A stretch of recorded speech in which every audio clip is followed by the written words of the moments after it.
Hey everybody, JC here with another T&I toy review, and today we're taking a look at the new Mattel 6-inch Total Heroes New 52 Superman figure.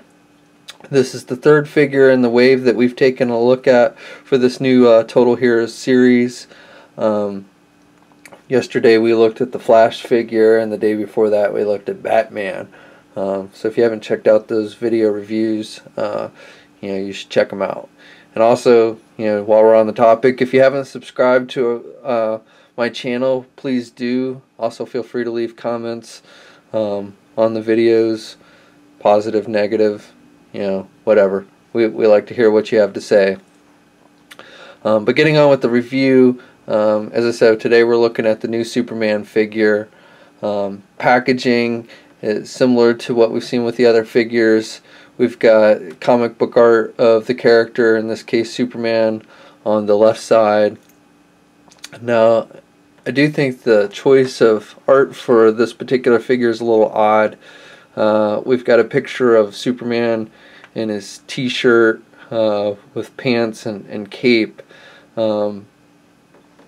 which is obviously not what the figure is wearing. So I don't know why they chose this particular art for this figure. I mean, I know it's art that appeared in New 52 comic book series, one of the Superman series, but since it's not what the figure's wearing, it seems like an odd choice, especially for the front of the packaging. But nevertheless, that's what we have.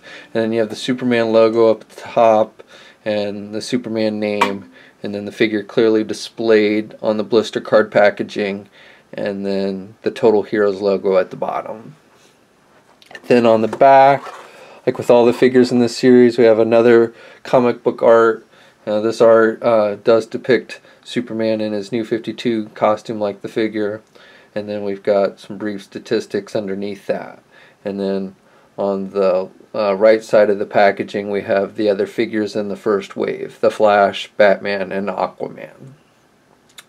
Okay, so let's get this figure open and take a look at what's inside. Okay, so here's a look at the figure outside of the packaging. As I mentioned, this is Superman in his New 52 uniform.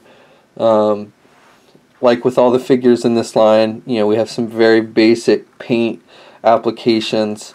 Basically just basic a dark blue and then red with the yellow on the symbol, and then the flesh tones. The flesh tones on both Superman and Batman, I think, are, they're kind of light. They don't look terrible. I mean, they're not too bad. They do, they kind of pick up the light, especially when you're photographing it. But for the most part, they look okay. Superman's got kind of a goofy smile on his face. Out of all the expressions on this first wave of figures, this is probably my least favorite. And again, as I mentioned, all these figures have very, what I would call cartoony looks, a little bit blocky. As I think I mentioned in the Batman review, this figures remind me very much of those Target Justice League figures, which were also sporting New 52 costumes, that came out this past year. It's a wave exclusive to Target. Now those are a little bit smaller scale and probably a little bit more boxy than these figures, but very much the design of those figures is what this line reminds me of. Like with Batman, he's got a soft goods cape, just a thin piece of cloth for his cape. He's got the Superman logo in black on the back. He's got a little bit of detailing, kind of to try and give him that armor look on the back as well. The belt is a separate sculpted piece. It's kind of a rubber. It doesn't move or anything, but it's sculpted on the figure, but it is a separate piece as opposed to just like being painted on. The boots, for the most part, are painted on. It has that same kind of rigid sculpting on the boots like we've seen with the Flash and Batman. Basically all these figures essentially sport the same body mold, basic same design, just made to look a little different, so for each character. So I mean, again, the overall body of all these figures is essentially the same. He's got the kind of knee pads that cover the knee joints. Same articulation and everything, which we'll go over in just a minute. But yeah, these basically figures are essentially the same body mold for all of them. And again, the thing you have to keep in mind with this line is it's not as detailed as DC Universe Classics. The paint apps are not super detailed. It's not filled with super amounts of articulation. This is definitely a cheaper line meant to probably appeal more to kids than adult collectors. And more specifically probably to appeal to parents who don't want to spend $20 to $25 for a figure, because these figures cost more in the range of $10 or $11. So you have to kind of realize the target market that Mattel's going for with this line. I still think it's kind of a cool line. If you want to collect it to display on its own. Again, I don't think it mixes too well with like DC Universe Classics or DC Collectibles. But I don't think it's a terrible line on its own. But it's definitely a cheaper line. And I don't think there's any, I don't think anyone's trying to hide that fact, And the plus side is these figures, as I say, do cost less. So real quick here, we'll go over the articulation. As I mentioned, it's basically the same body type that we saw with the Flash and Batman. So we're basically looking at the same articulation. Now, one thing I will point out, like with the Flash figure, we had, with all of them, you've got the, can turn the head left and right. But with the Flash figure, we actually had some up and down movement to it, whereas Batman and Superman, not so much. You can kind of like pull it up a little bit, but it's really no up or down movement, which I think is disappointing, especially for Superman. I think, I would have liked to have seen, at least that kind of click up and down that we saw with the Flash figure with Superman, since, Superman's a flying character, and it would be nice if he could point his head up, to get him into some cooler flying poses. But as it stands, the figure basically can look left and right, but basically no up or down movement to it, or very little up or down movement. He's got the standard ball hinge joints at the elbow, so he's got the decent rotation and everything there. He's got the swivel single hinged elbows, so basically he can bend his elbow about the same as Batman and Flash. And then he's got the swivel wrists, no hinges at the wrists. For midsection articulation, we're looking at same thing with all the figures. We've basically just got the swivel at the waist.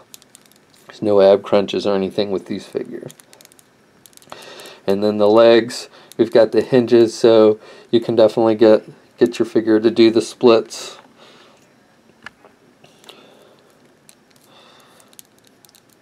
And he can move the legs forward pretty well, but can't really push the legs back at all with the way they're sculpted.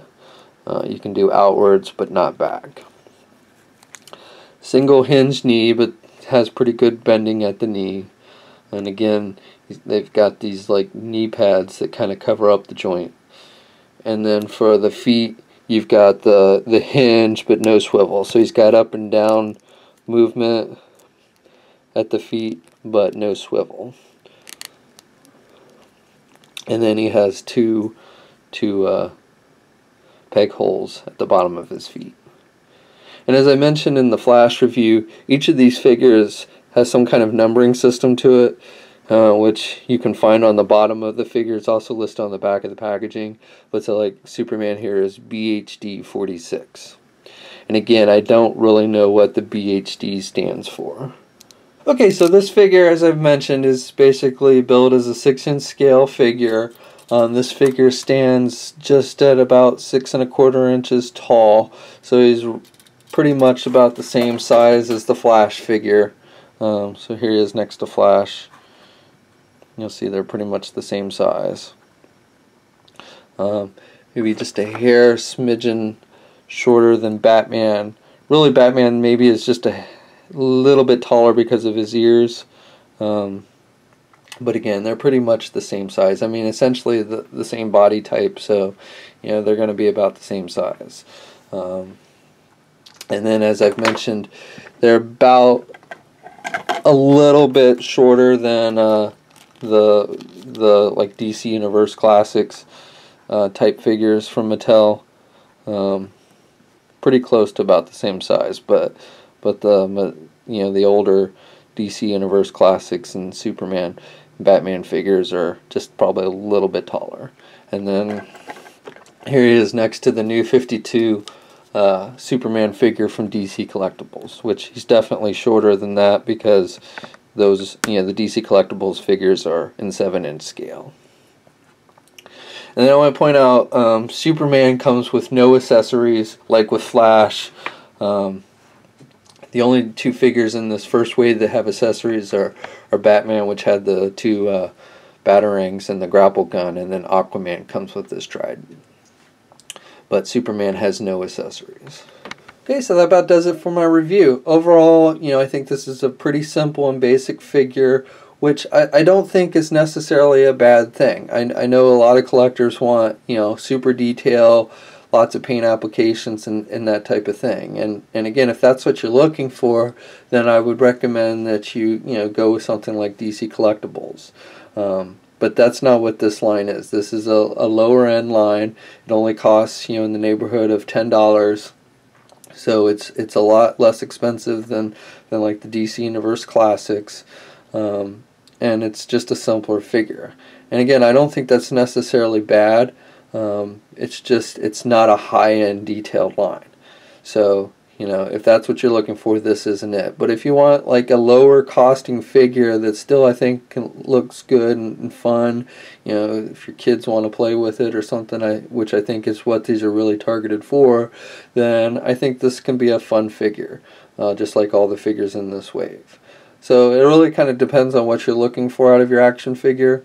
But again, for what this is billed as, and it's not meant to be a high-end figure, then I think this figure does a pretty good job. So that's my review. Feel free to comment. Let us know what you think about the figures. If you're planning on getting them or not, let us know. And until next time, I'll catch you later.